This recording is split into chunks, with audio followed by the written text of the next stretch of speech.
All right. Good evening, everyone. It is Monday night, which means it's Monday Night Spark Live here in the Healthy Runner Facebook group. And I'm wondering tonight, are you a parent who is feeling like you are juggling 3 jobs right now? You're an employee, you're working from home, you're a parent, you're a mom, and now you're also a teacher. So are you struggling to keep your kids active right now? Are you wondering what the best practices are to motivate them to stay active? In this episode, we are talking about how we can help and keep our children active during this crisis with our special guest, the man, the myth, the legend, Brett Yaris, who is founder and instructor at Biokinetics, a movement company in New Canaan, Connecticut. Brett is a movement behavior specialist with a specialty in helping children with special needs stay active and fit, as well as coaching and training collegiate and professional athletes.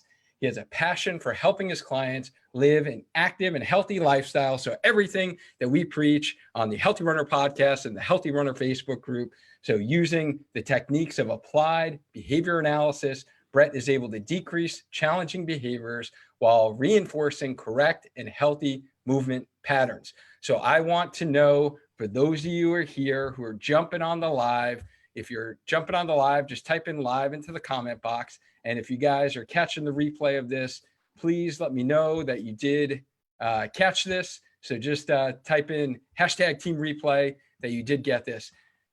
So as we go through tonight's live, what I really want to see is I really want to make sure that you guys are interacting as much as possible. And as we're going through, we're going to be talking about, basically, Brett is going to cover 3 things that I think, honestly, every parent right now would like to know. And the first thing we're going to be talking about is, should we exercise with our children, or should we be more like a coach? And then where should we fit exercise into my children's schedule, right? So the schedules are kind of packed now with school, managing everything else. And then how do we motivate them to be active? All right. So I kind of set the table there for you there. So full disclosure, guys, this man right here, he is super knowledgeable. I have the utmost respect for him. And I have known him literally his whole entire life. I have known him since I was the age of 10. So Brett is actually my cousin. He's like the brother from another mother. And I am super pumped to bring him on here today because he has a lot of knowledge in this area. And I think you all will be able to benefit from his knowledge and his expertise. So Brett, without further ado, if you can just give us a little intro of who you are and what you do. Yeah, I am honored to be here. Quite frankly, I'm a little surprised it took so long for you to invite me to be on this podcast. But no, like Dwayne said, I'm his younger and better looking cousin. And I have co-owned and ran Biokinetics for the last 4 years. Prior to that, I was actually a teacher and behavioral consultant in both the public schools and private school systems in Connecticut in Lower Fairfield County. And my background is mostly in behavior science. And when I started Biokinetics, I took my experiences from both the public and private schools and really decided that when I was there, I saw that physical education as a whole could be done a lot better. And so I started a private company that used the science of applied behavior analysis to really achieve that goal. And, in the last 4 years, we've been able to help upwards of 70 clients who have special needs. We've begun working with professional athletes, working with behavior science and helping them train for their professional sport. And it has been the career change of a lifetime for me. I've really gotten so much out of it. And one of the people who has inspired me on this journey really through my entire life has been you, Dwayne. And so it really is an honor to be here. I'm excited to help out with this unfortunate crisis we find ourselves in, and our children find themselves in through no fault of their own. So anything we can do to help you guys out as parents and help your kids out, that's always something that we're looking to do. Oh, we definitely appreciate that now more than ever. So Brett right now is taking time away from his family, his beautiful family. He has a beautiful young daughter. For those of you that don't know me, let's say this is your first time listening to the podcast, I figure I probably should intro myself real quick. I'm Dr. 𝐉𝐨𝐻𝐬. I'm a physical therapist and owner, creator of Spark Physical Therapy, where we help keep active adults and active, doing the things they love without pain, rest, or multiple trips to the doctors.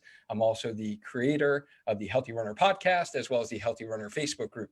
So I am also a father, right? So I have two daughters. I have a 10-year-old and a 14-and-a-half-year-old. So this topic is, I think all of us right now are kind of going through this weird period where we're experiencing holding multiple roles in our household, and there's school going on at the same time. There's work with both parents in the house, and we're trying to stay active. We're still trying to exercise. We're trying to maintain our mental sanity. So Brett and I are taking our time away from our family. Usually right now, it's been pretty much game night for the family, or we're watching a movie together. So the thing that Brett and I ask of you is that you guys put your questions in the comment box. We want Brett to be able to answer as many of your questions as possible so we can all benefit, learn, and grow. And I just want to give a shout out to Doug, who jumped on here. What's going on, Doug? Lily, thank you so much for jumping on. Marva, so good to see you. Hopefully you got a good workout this morning during the workout that we had this morning with our Spark Fitness program. So without further ado, let's get into the first topic that we're going to talk about with Brett is, so this question of, should we exercise with our children, right? So we know the benefits of exercise, and we know most of the people in this group, Brett, are healthy, active. They're either starting to run, they've been running for their whole life. We have a really kind of dedicated group of runners in this group who are listening to the podcast.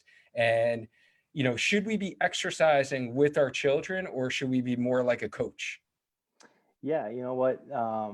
First, I want to start out, with the fact that all of you here are so active and so healthy and so fit, and that you're listening to this podcast is great. You are several steps ahead of me, as 𝐷wayne can attest.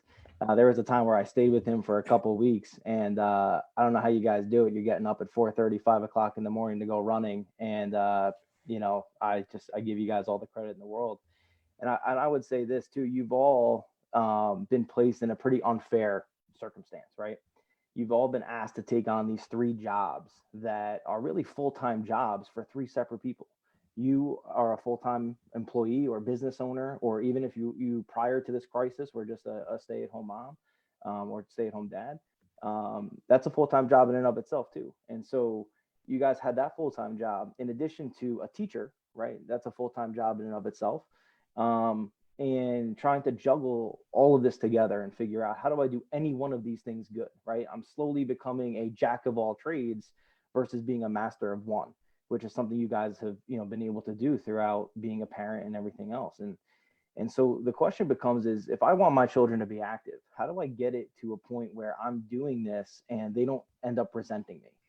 Right? Likely you're facing these pain points where you're staying on top of your kids to do their online learning right now. You're staying on top of them to get their homework in, their assignments in, to get off their devices because they've been on them for 4 hours. They're staying up till 2 o'clock in the morning because things are just so crazy right now. And you've built up this relationship where, unfortunately, it becomes a little adversarial, more so than it probably usually is, right? Which is pretty typical in American households. So what do we do if we want them to be active? We want them to be healthy. How do we engage them in that without furthering that adversarial relationship?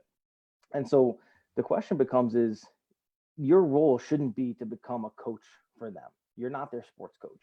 Quite frankly, you aren't supposed to be their teacher either. And so what we want to be able to do is figure out how we can do this with them as a partner.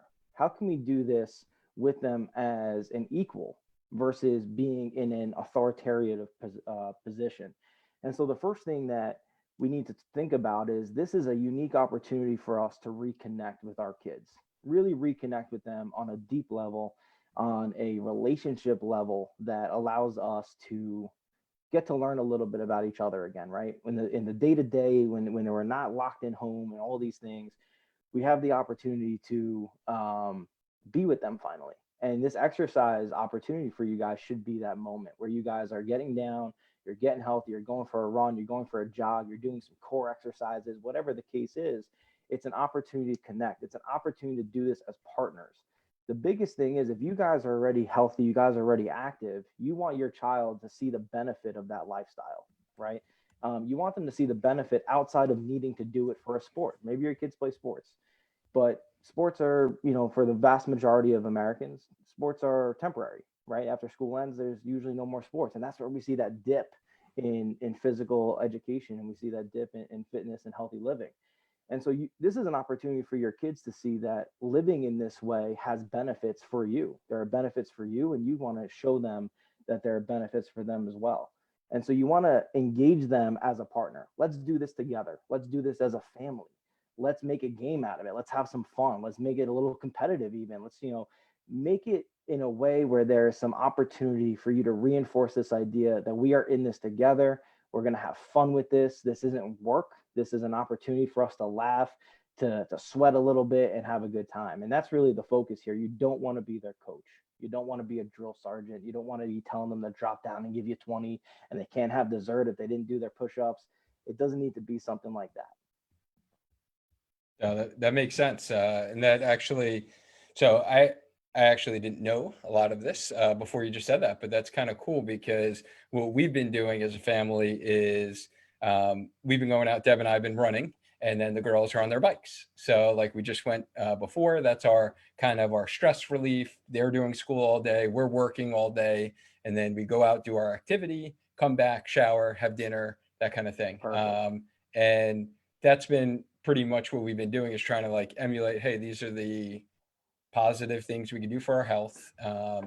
So you kind of mentioned that you don't want it to be like punitive, right? So you don't want to like hold back dessert if they don't do a certain exercise. Correct. Okay. Yeah. All right. Yeah. So the focus is, right, we're so used to the school relationship. When you've taken on this role now as being their homeschool teacher, right?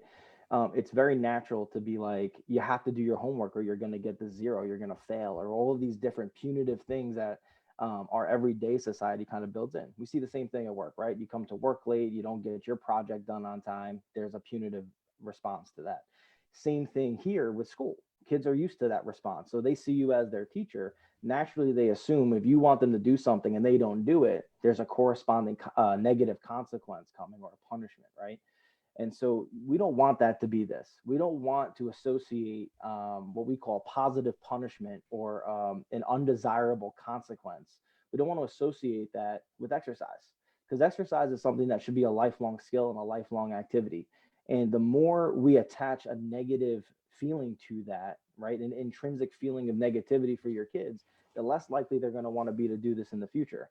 And so now that we find ourselves in this social isolation where we're home, we don't want to create this environment where eventually we're going to get through this, guys, right? We're going to get through this. We're going to eventually get to come out of our homes, go back to school, go back to work. When that time comes, we don't want to have created this negative environment and this negative connotation around exercise and active living, that once we get back to the way things are supposed to be, they have a less of a desire and a decrease in that desire to engage in these activities. So yeah, we definitely want to stay away from punitive or punishment. Nice. No, it definitely makes sense to me. And those of you that are jumping on here on the live, just type in live into the comment box. There's the delay on Zoom, so I don't see you guys when you come in. And if you're watching this on the replay, just type in replay, just so I know you did catch this on the replay. So Brett, where should we fit exercise into our children's schedule? Well, if we were in a perfect world, and Lord knows that right now we are in anything but a perfect world, we would love to see exercise getting done in the morning, right? Kind of start your day off with the opportunity to sweat a little bit, get your heart rate up, get your brain releasing those great endorphins that we know that it does, that dopamine hit that really gets you feeling good, sets up the rest of your day. That's a perfect world. And if you have the opportunity in the way your current schedules are set up, where your kids are maybe waking up a little early, you have some time before you got to remote into work, telecommute into work, and you guys can do a half an hour or so in the morning, that would be ideal. But more important than that, more important than finding the ideal time, is to make sure that whatever time you pick, you're consistent with it, right? That you're going to be able to do this time each and every day. Kids, including adults, this goes all the way through adulthood, we rely best, okay, on schedule, on routine, and on consistency. When we don't have those things, the world can feel real chaotic. And right now, we've been shaken from our routine. We've been shaken from our consistency, and we are feeling that anxiousness, that chaoticness, right? And so this is an opportunity to regain some of that control, right? Regain control over your environment again. And so more important than finding the correct time on the clock to get your workout in, make sure you do it at a time that you know you can do it again tomorrow and you can do it again the next day. It's the consistency that is key. Kids and children especially learn best with two important factors. Okay, it's something we very much believe as applied behavior scientists. It is repetition and contrast, right? The first one being the key is repetition. You got to repeat it. You got to make it repeatable. It's your environment has to be consistent, and it's got to be something that we know is conducive to them being able to want to come back and do it again. And so when we talk about finding the time to do it, Dwayne, you mentioned you do it after dinner, right? You guys, or before dinner, right? You go for your runs and your girls are on the bikes and you come home, you shower, you get into dinner. The girls have come to expect that as a part of their routine. That's something that I now can rely on in a world that we're currently find ourselves in, where there's so much we can't predict. There's so much that's unreliable. As parents, we don't know what to tell our kids. We don't know what's coming tomorrow half the time. But you know what? This is when we're going to exercise. We're going to do it right before dinner. We're going to do it right after dinner. We're going to do it before breakfast. Whenever it is, it's something. It's just, even if it's just a small thing, it's a little bit more of an opportunity to control this uncontrollable environment we find ourselves in right now. So for those of you runners who are on here right now, just type in morning runner into the comment box. If you are that person who gets up early in the morning, gets your run in, you have that schedule that Brett's talking about, that routine, right? So we need to think about, we do that as runners a lot. I talked about that on last week's live, right? Our kind of type A personalities, and we're very regimented, kind of scheduled. We're like baseball players, Brett. That's it. It's like, That's you got to hop over the line. You don't want to step on any Don't step lines. on the chalk. Don't do it. Very superstitious, That's it. Well, you know this, Dwayne, from all the years that you've really helped me in my journey to fitness and in my weight loss journey, right? You know, the biggest issue with me is schedule, right? I'll be so good for about 4 or 5 months, and then we go on vacation, right? And I don't work out, I don't eat right, and then when I come home, I don't jump back into the routine because my routine was disrupted. And imagine that times 100. That's what these kids are going through right now. And so that's really what I want to emphasize, is making sure that you find a way to schedule. And it may require you changing your own behavior. Okay. For all you morning runners who just typed in morning runner into that comment box, you may have to do an afternoon walk in addition to your morning run. Get your morning run in. It's important that you as parents stick to your routine as well, right? You got to be healthy and fit and active so you can help others do so. But you may need to add something later in the day for you to do with your kids, right? A little change in your routine, but it's something that you know is going to benefit them, and you got to be consistent.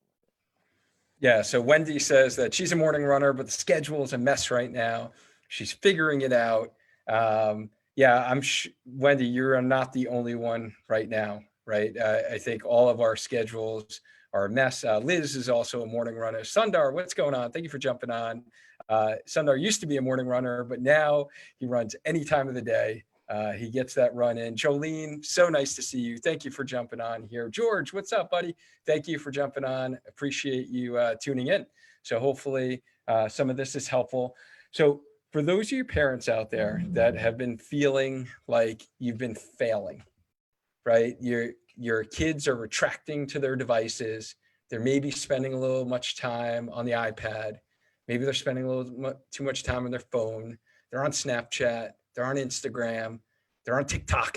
They're doing like these weird dances, right? They're just like TikToking around the house everywhere they go. So put in parent fail into the comment box, because we're going to let you kind of be able to release a little energy here. And we're like a support group. So we're here to support you. And so how do we motivate our children to be active if they are kind of going to their devices and they're not seeing their friends in school, so they're feeling less connected from their friends, and every time that they're not doing their studies or in class right now with their online classes, Brett, how do we motivate them to be active? This for me right now throughout this entire crisis is the unspoken phenomenon on what our kids are going through. As we mentioned early on in my intro, the population that I primarily work with at Biokinetics is individuals with special needs. I'd say about 75% of my clientele is on the autism spectrum. And that's everywhere on the spectrum, from what we would consider high functioning to nonverbal with really aggressive behaviors. And the one thing that's very common in intellectual disabilities like autism is social isolation. Okay, that's something that we really work on, is social skills. How do we help our guys integrate into the larger society? We work on friendship skills, work on all these things, interpersonal relationships, because it's so unnatural for individuals on the spectrum and with other disabilities to feel like they fit into the larger world. The unspoken phenomenon with this situation here is that we're finding our neurotypical kids are sliding into social isolation through no fault of their own. They are on their devices. They are on the playing their video games, and in the video games they have this simulated world that they get to kind of escape to, and that can have long-term situational effects on just already a declining social culture that we find ourselves in America due to technology. So when we have this question of motivation, we have a challenge. Parents, you have a challenge, right? The devices and we're guilty of this too as adults, right? I'm sure all of our runners out here on Facebook, you're on Facebook, right? You understand that you get that artificial dopamine hit every time someone likes your post. We're getting it now as you type it into the comment box. Wayne and I are both getting that little intrinsic little pump that people are here listening to what we have to say. That's what we call intrinsic motivation. It's a reinforcer. It reinforces what we're doing. And our kids are getting this every time they go onto their devices, whether it be video games, their phones, their tablets, whatever it is, whether they're playing a game, whether they are on Instagram, on Snapchat, on Facebook, when someone hits like on their post, when someone sends them a DM, when someone sends them a snap. And if you're not familiar with the lingo, I wish I wasn't, okay? But all of those things create these artificial dopamine hits, and it feels good, but it doesn't really feel natural. And so our kids just further sink themselves into it. What we have to do is we have to find a way to make physical activity reinforcing. And believe it or not, kids love to do things with their parents. Oh my God, all the parents of teenagers are like, what? That is not true at all. Our kids can't stand us. The reality is this: when you build it into the schedule and you take 10 to 15 minutes to have fun, kids love doing that. Kids love seeing their parents have fun. Kids love seeing adults have fun. Ask your kids about their favorite teacher. I guarantee you it's the teacher who laughs and cracks jokes in the classroom. It's the teacher who gets them out of their seat and walks around and has some fun with them. That's what kids want to do. And so what we need to do is make exercise, make physical activity a reinforcing part of their day. And that's why it goes back to that question about being a coach is you want it to be fun. You want to make it reinforcing. You want to leave them with a good feeling. We know through physical exercise, all of you runners out there, you probably run a good amount of distance. You're probably sweating a lot. You know what I'm about to say. We get a natural dopamine hit when we run, when we sweat, right? When we sweat, it triggers our brain to release dopamine. It says, okay, my body's under physical stress. I need this dopamine to make me feel good right now. And you feel great. You feel like you're on top of the world when you finish that 5K, that 10K, that half marathon, right? You feel like you just conquered Mount Everest. And that's a lot to do with dopamine. We want to recreate that for our kids. We need to get them experiencing that, okay? And so when it comes to motivation, there are three things that are key. Make it fun. So make it a game, make it competitive, make it dad versus mom and mom versus the son, and who can jump the highest, who can jump the furthest, who can run the fastest. Can you touch the basketball rim on our, we'll give you 10 jumps. First one, who can get closest to touching the rim on the basketball net. I know none of you can dunk. Don't lie in the comments.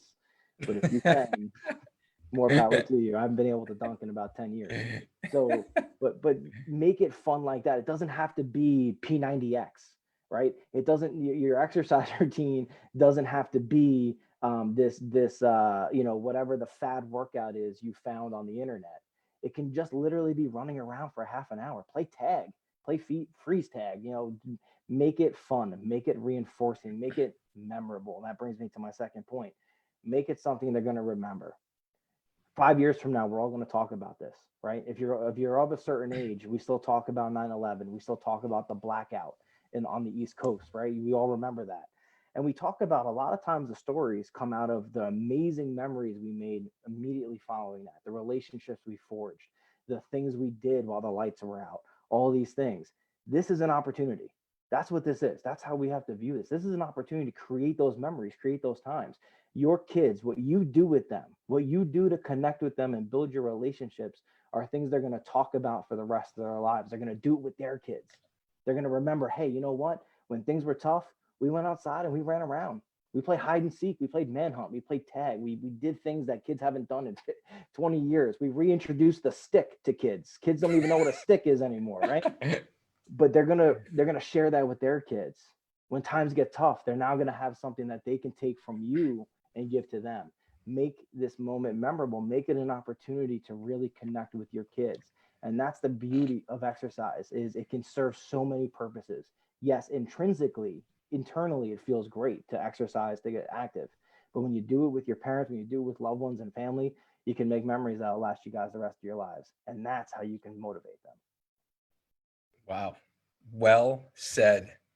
My man. Well said. It's kind of like the memories we have when, we're playing Clue and, Mr. Plum did it in the kitchen with the kniff.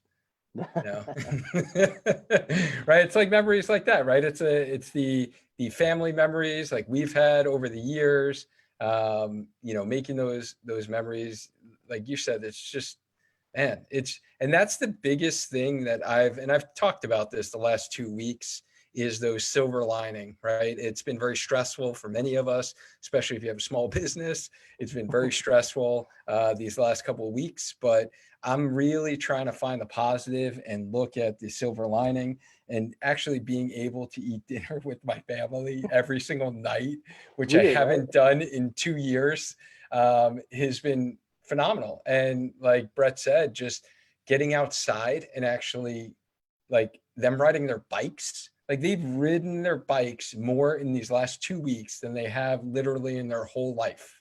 Yeah. And doing that, like being able to play volleyball at Live in the back, working, doing some drills, working on that platform, right? So that's the memories like she's gonna like. And I thought you brought up another good point too about teenagers, and this is something, if you guys have teenagers, let me know in the comment box. Have you found this, that your teenager is actually closer to you right now?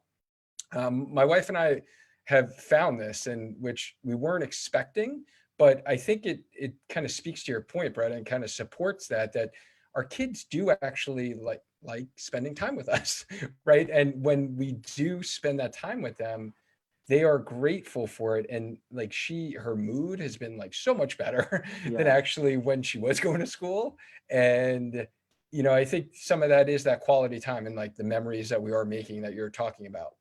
Yeah, 100%. And the challenges that are our normal lives, right? And that's how we're going to refer to the era before COVID-19, the normal times. And just think, before COVID-19, so many of us thought that the times just before that were crazy. But the point is that what we find is that the more we take an opportunity to connect, we find that that's actually what everyone's looking for. Even our kids. Our kids retreat into the devices, they retreat into social isolation because they found a new medium, right? Where they can connect. They can connect with their friends on Instagram and on Snap, and especially when it comes to video games, with these new worlds where you can connect with people from across the country and across the globe, right? And so what we find is that the actual goal of humanity, and this is something that's ingrained in all of us as humans, is connection. It's why we have formed communities and towns and states and cities and countries, is because we want to be a part of something. We want to feel connected to other humans in some way. And technology over the last 20 years, the internet, computers, tablets, phones, everything has made that easier on an artificial level, right?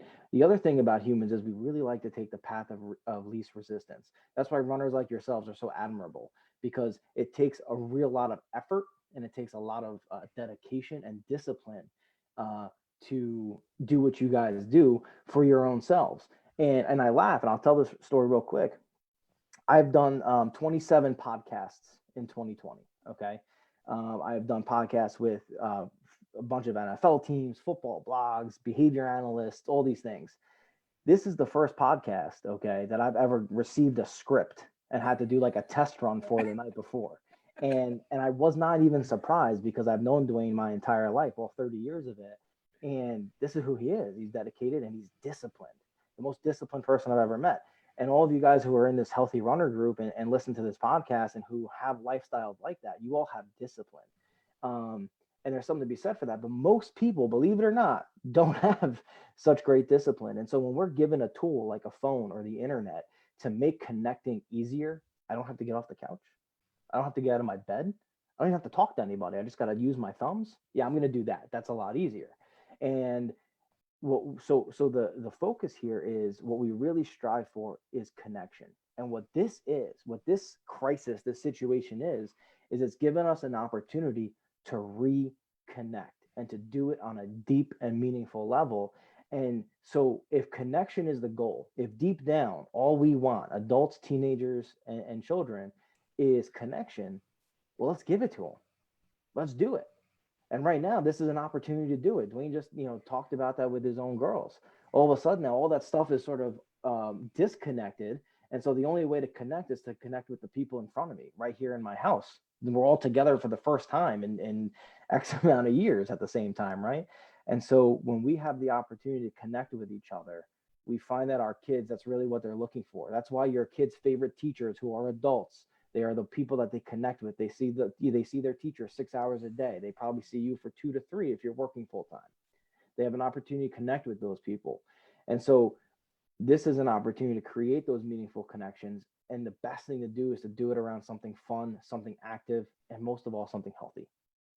Yeah, no, well said. And that connection that you talk about, that was the whole goal and why I even started this Healthy Runner Facebook group and then the podcast, of course. After that was to honestly connect with more like-minded runners, like myself. And this community that we've built, like you guys have been amazing because we do have that connection. And I am showing up every Monday night, 8 p.m. For all of you to connect with you, right? I'm going live, multiple times a week to connect with you.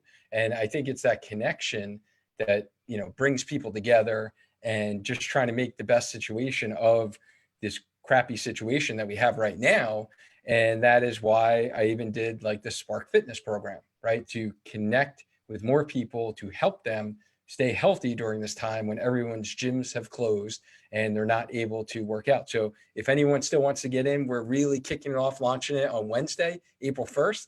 So we're doing home workouts, online streaming, different workout every Monday, Wednesday, Friday, 6 a.m. We do it live, answer your questions. And then also you can watch it on the replay within our Facebook group. So you can watch it at a time that's convenient for you, go through the whole workout. So I would love to connect with more of you and get you into our group because the feedback has been very positive thus far. And I want to be able to connect, help more of you because fortunately, when gyms do open back up, I will not be working out in my house for the rest of my life.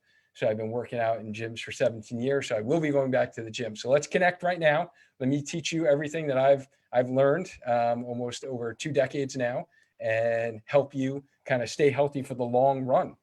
So that would be my goal. And Marva says, thank you. Thanks, Marva, for the shout out. She appreciates what we're doing. And Wendy talks about the silver lining. She's loving the time she's spending with her 12-year-old daughter.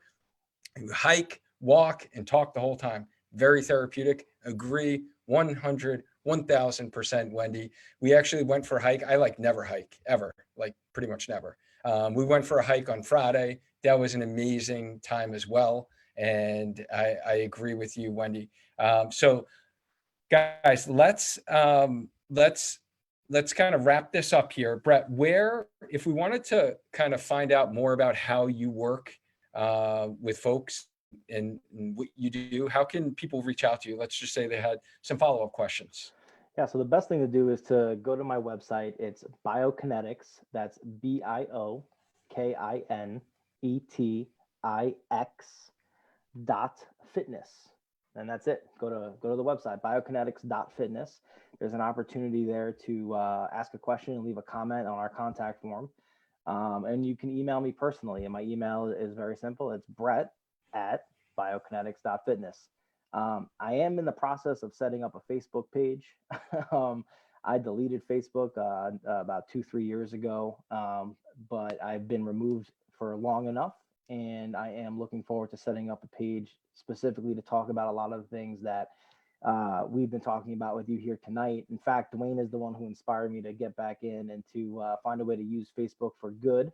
And so when that's set up, I'll make sure that 𝐉𝐮 gets that out to everyone as well. But for now, like I said, biokinetics.fitness, or send me a personal email, brett@biokinetics.fitness. If you have any questions, if you're looking for ideas for exercises, for a routine, for a program to put together, I've recorded about 10 or 11 instructional videos. Each one's only about 1.5 to 2.5 minutes long.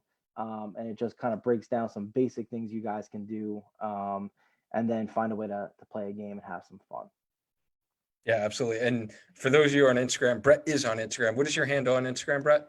It is @movementbx_coach. So I'm going to spell that out real quick. It's @MVMTBX_coach. Nice. So you can shoot him a DM on Instagram if you're on Instagram. And if you guys have any other educational topics, if you did like, number one, if you like this topic tonight, just hit the like, hit the love button, just so I know you did appreciate this. Thank you so much for those that tuned into the live. Like, thank you, Wendy. Thank you, Marva.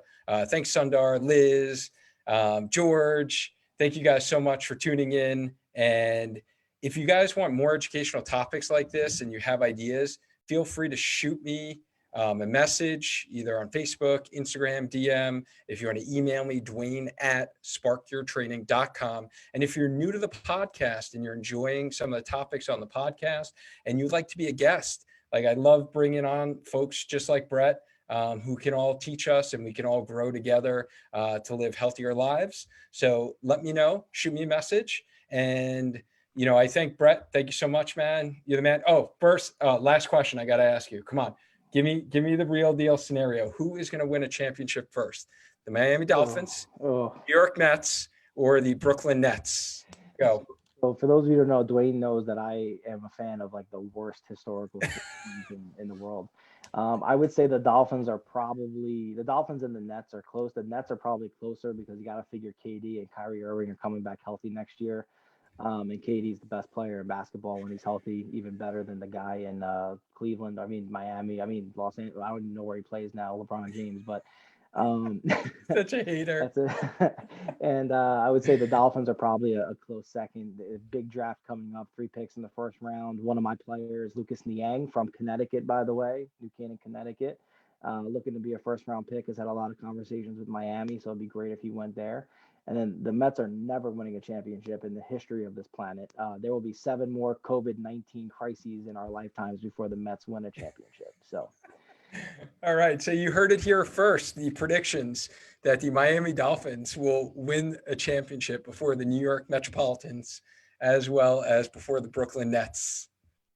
That's it. Lock it in. It's there. It's in there. So guys, thank you so much again for tuning in. Those of you that watched on the Spark Your Training YouTube channel, shout out to you guys. Thanks for watching it there. And for those healthy runners out there, just one little plug. I did post a video of my top 5 foam roller exercises for runners. This has been like a long time in the making. I finally put it out there. It's been very well received. So make sure you check that out. If you want me to send you the link to that, just type in 5 foam roller exercises in the comment box. I will send you the link, but I put it in a bunch of the groups that I'm in, some of the runner groups, and people have really been sharing that around. So it's gotten a lot of views. And I think a lot of you, if you haven't checked it out, will find it very beneficial. So check that out. Remember, every Monday night, 8 p.m., we go live within the Healthy Runner Facebook group. So keep us in mind in your schedule so that you can get your questions answered. And thank you again, Brett. Appreciate it. Everyone, stay active, stay healthy, and just keep running. Until next time. Bye.